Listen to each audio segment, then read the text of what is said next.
It's live 1053, the Wild Ass Circus, being joined in studio by OJ Simpson, making his return to the show. We did an interview with OJ a couple of months back, and OJ, thanks for coming up. I've been telling people ever since a couple of months ago we went out to that dinner that is, to date, the only interview I've ever conducted inside a wine cellar. Yeah. It was some interesting surroundings, but I actually enjoyed the interview. Thanks, man. Well, I was amazed at your knowledge of my history.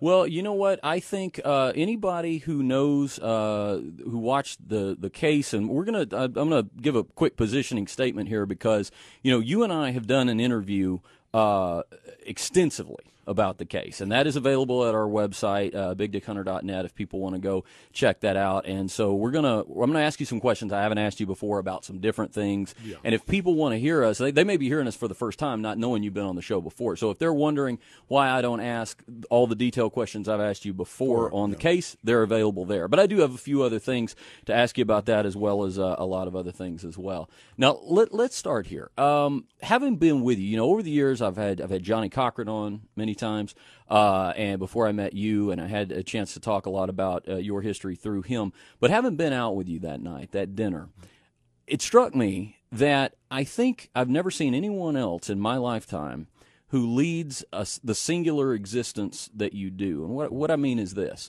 Obviously, the legend of this case follows you around.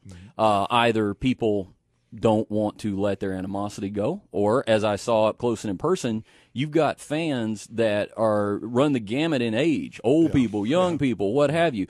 But here's what it comes down to me, is no matter what somebody thinks of that case, either you have gotten up every day for 12 years and claimed your innocence, and that's not true, and that's screwed up, or you've gotten up every day for 12 years and been indirectly or directly accused of a crime you didn't commit for 12 years. Either way, that's a very weird existence. And I was challenging myself to think of anybody else, modern day, who's in that position. Have you ever met anybody in your position? Well, I can say in my exact position. I mean, I've obviously choose to handle it. My mother, as I told you before, noticed how angry I was when my trial was over, and so did Rosie Greer. And they worked on me to let that anger go so that I would be able to let my kids lead a non-angered filled life, because they say your kids are going to emulate you, and they're going to react to people, and what people do, they'll react the way you do. So you got to let it go. You can't curse them kids with that. So once I let that anger go, I was able to really claim my life back, claim who I was. So when I wake up in the morning, my only concern is being one with my Lord, being right, to try to be the best person I can be. I've always treated everybody the way I wanted to be treated. I don't really see the negative. People don't, in my existence, I rarely get anybody saying negative things about me, even though I know they're out there on the outside of the media, but I don't choose to let that venom control who I am.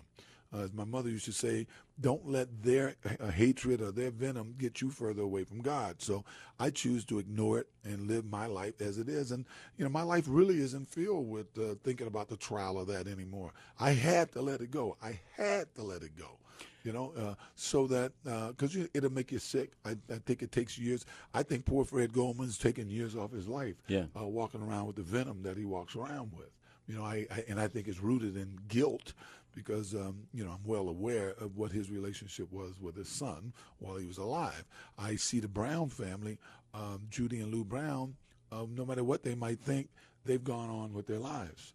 You don't see the venom in them, and I like to think they kind of feel in their hearts, they know in their hearts that I didn't do it, but, I don't question them about it when I talk to them, and I see that they're living very productive lives, healthy and productive lives, and they're a little older than the Goldmans, and I would dare say they're a lot healthier than he is because of that. But I don't know. I mean, we could take a look at Michael Jackson,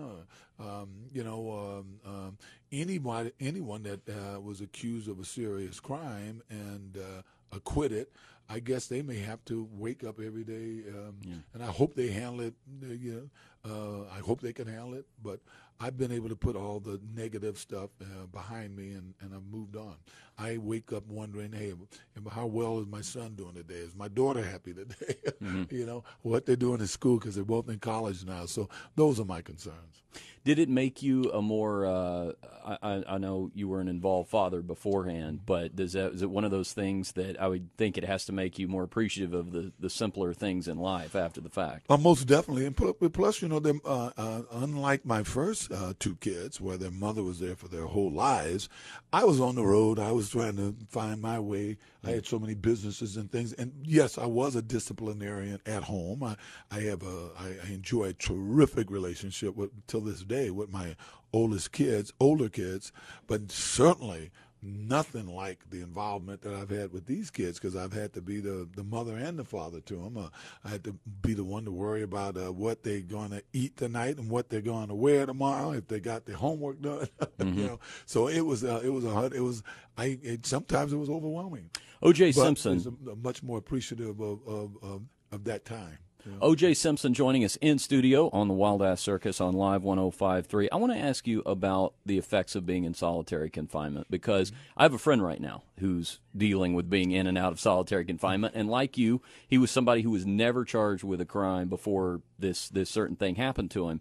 And you were in there for 17 months. Now, I understand for your own protection under some circumstances, but that has to have a lingering effect. Is there something to this day that was a result of being in solitary confinement for 17 days? A certain way you go to bed, a certain way you wake up. You know what I'm saying? 17 months, yes, sorry. I remember when I was first out after my acquittal, my daughter and my whichever girl was around me, you know, would say, do you know you've been sitting there for like 8 hours in that one spot for like 8 hours? You know, if I was watching TV, I'd be sitting. I wouldn't lay on the couch. I wouldn't get it. So it would be pointed out to me from time to time that, you know how long you've been right there? You know, because you sit in one place all day, 24/7, sitting there or lay over there.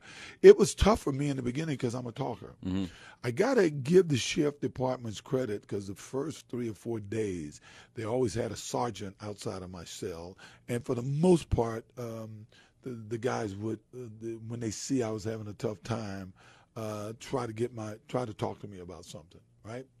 The first 9 months was tough because, for the most part, they treated me like, I guess, everybody's guilty as far as they're concerned. Our job is to keep you locked up, and you're guilty, right? It changed for me when the trial started, because in the first week or so of the trial, I think Furman, Van Adder, Lang, these detectives all testified, and the general attitude at the sheriff's department was, we don't know if you did it or didn't do it, OJ, but those guys were lying. So, and in their minds, if the jury thinks a cop is lying on the stand, their experience is that the defendant is going home. So they were the first guys that was saying to me, hey, you're going home unless something crazy come up. So what they started doing then was being a little nicer, being a little vocal, come back from time to time. One or the other ones would come back where I was, and because I was in solitary away from. They had to go through 3 different gates to get to where I was, right? And talk to me, went out of their way to make sure, because what I watch, I guess everybody else in the area had to watch, but start showing me golf. If golf was on, they play golf. Even went out and got a couple of films that they would show in the main portal, which all the prisoners back in High Powered would see. But they went out of their, I felt they went out of their way to, not every day, but to some extent, to make my stay easier. Let me ask.